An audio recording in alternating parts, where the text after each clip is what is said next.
So we've talked about cultural practices, and let's get into fertility now. And I know we could probably have a 4-hour seminar on this. So I guess we'll give it the 50,000-foot view. So soil testing. I know some people are of the school where they soil test same time of year, so they get the same snapshot, and that is typically fall, summer or fall is when I've seen it done. In regards to soil testing now and then getting things going, Joel, maybe you can run with this one to start. What are your thoughts? Well, I would agree with you. When you're doing standard soil testing, you should probably try to stay within a schedule that's consistent from year to year. So if you're pulling in the spring, pull in the spring. If you're pulling in the fall, pull in the fall. It doesn't really matter because the standard soil test is running the mineral content of that soil. One of the things that's become very popular that I'm a big advocate of is using water-soluble soil tests, especially on low CEC soils, and quite honestly, almost every golf course green is a low CEC soil, because even if it's a push-up soil, it's been heavily top-dressed, so the CEC levels have fallen. So those soils will change very radically. What we've gotten great experience with is running that snapshot every month, just on 1 or 2 greens, just so we can see of what's on that soil colloid, how much of this stuff is actually going mobile. And where it really, really helps us extensively is monitoring the simplest things like sodium and bicarbonates. And those two things tend to be some of the biggest culprits in the damage of both the soil structure, soil biology, and ultimately leading to some real struggles with turf health. So, I mean, now we're seeing a lot of folks bringing in their soil tests in now. We're the lab is just hammered. We're seeing tests come across my desk every day, but we're also starting to see a lot of guys looking at these soluble sides, and I think it just gives them the opportunity to kind of get into the season, kind of knowing where they are. It's been very interesting. Last year we had such an incredible, at least here in the Northeast, an incredible amount of rain in the spring. In June we had some 40 inches in Philadelphia, and the soils changed radically, these low CEC soils. So having an opportunity to monitor that through the season helps us a lot. It helps us get into the winter stronger, so we're not leaving the season with deficiencies or excesses. And again, most importantly, we're able to monitor and then come up with some solutions and directions to flush out things like sodium and bicarbonates. Right. Adam and Cale, you have anything to add on that? Sure, I'll jump in. Well, I think definitely it's always helpful to understand what's in your soil to make a better decision on things. With courses that I work with, we're primarily focusing really on the big 3 nutrients there, and with nitrogen being, I think, the most important. Obviously, this spring, as Cale alluded to earlier, not wanting to push the envelope and trying to really focus on temperature of the soil and not forcing growth, because we've seen that happen in a few cases, more so after some sort of winter damage. But you fertilize heavy to promote growth, promote recovery at the expense of shoot growth, and you end up with a very succulent turf come July that just doesn't have the same type of stress tolerance and usually peters out pretty quickly. So not overdoing it. I would agree with what Joel said earlier. Ammonium sulfate, or there's a lot of soluble forms of nitrogen that can work well to help warm the soils and get things moving at a reasonable rate without compensating root growth. So that'd be my focus, is to still maybe a moderate amount, 0.3, 0.4 pounds of ammonium sulfate is a common number, especially ahead of aeration, and then spoon feeding from there is fairly typical, but not forcing the issue is, I think, a key. Very good. Cale? Yeah, I think the other thing people really need to keep in mind is, although the temperatures are warming, all this moisture that's in the soil, those soil temperatures are probably going to lag behind quite a bit this year.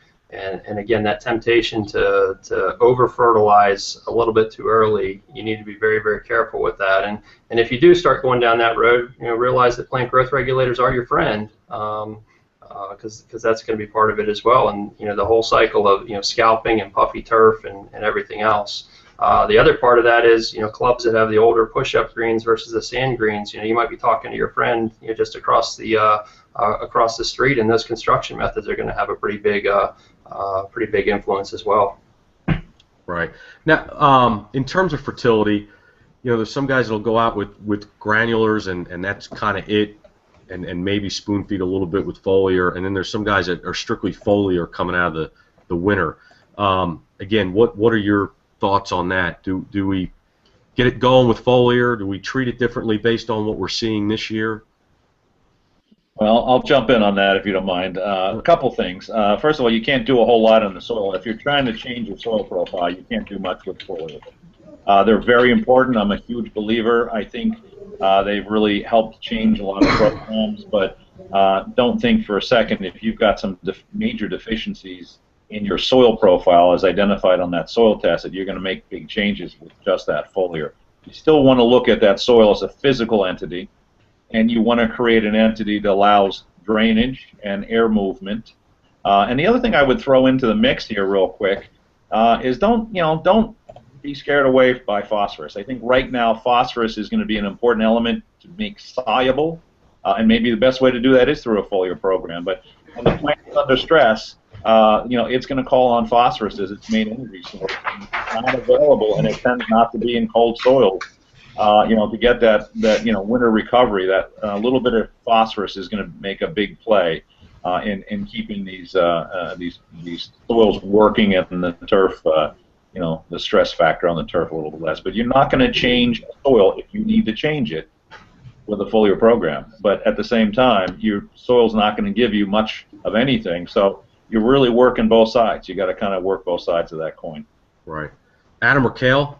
Yeah, kind of thoughts? Go ahead. I'll follow up on that as well. I would agree. I think I visit courses that do a combination of granulars and some sort of soluble application, and then there's the other realm that's strictly soluble all throughout the entire year.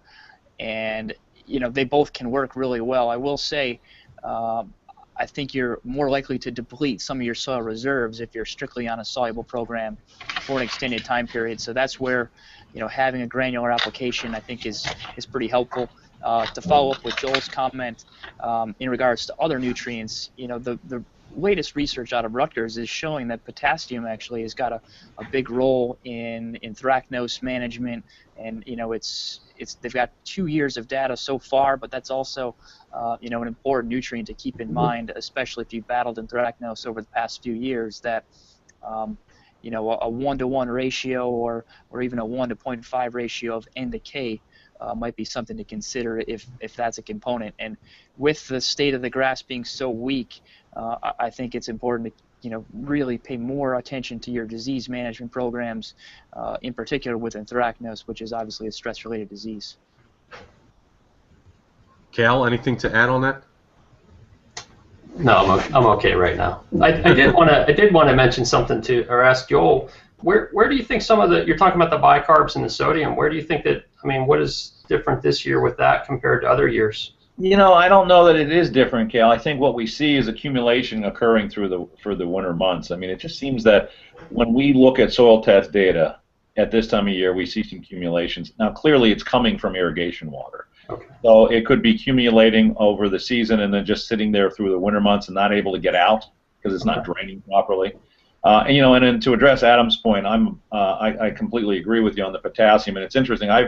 I've noticed for many, many years, and I actually talked to the folks at Rutgers a number of times about a correlation between anthracnose and potassium. But the other thing with potassium to keep in mind is that potassium keeps sodium at bay.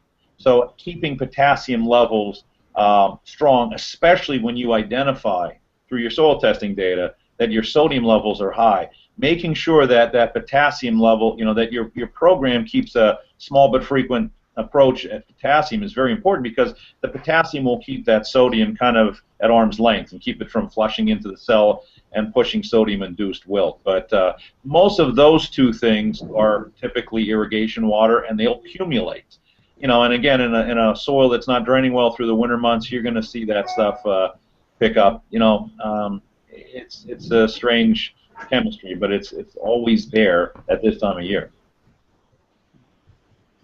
You had Cale, you had mentioned growth regulators. If guys do get in trouble, we were always going out right away, almost when the turf was still dormant, with trim it just to keep the POA at bay.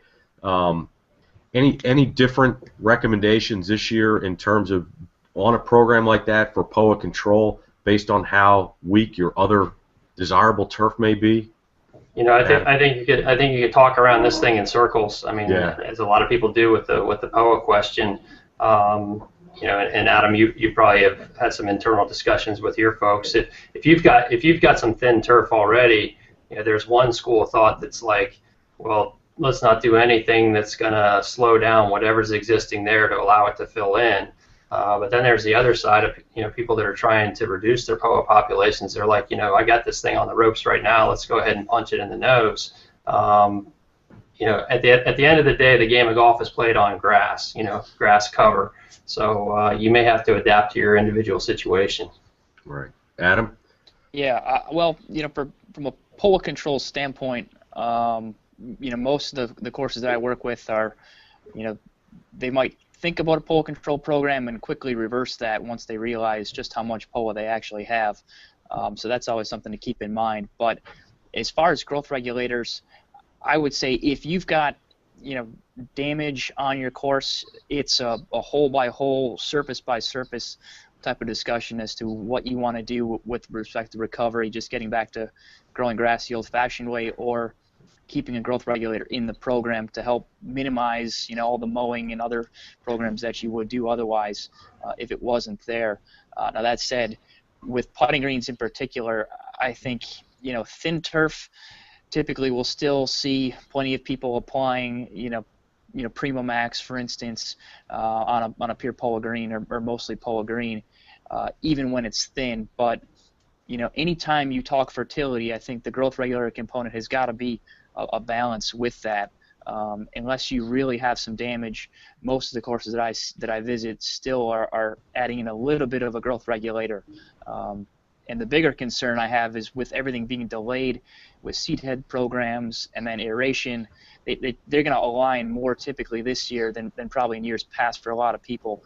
And then so you get the discussion of, I need to air 5, but I need to apply something to regulate my seed heads. How's that going to interact? And there's probably more questions than answers with a lot of that, but it's based mostly on the weather. Unfortunately, cold snap, things are going to recover slowly, but you might get better seed head control. Right. And then the other piece of that, Bill, is with these up and down cold temperatures. Be prepared for possibly a little more purpling than maybe you've seen in years past, and you do have some fairly saturated soil conditions. They're a good tool, but this year is definitely going to be different. Yeah, and I always remember the greens just being, we'd get done aerating, or even before we aerated, and we'd put the trim it down, and the greens were just screaming, but it was not what we want. And they didn't look very good. They would purple out on us, but man, would they roll nice until it warmed up a little bit. But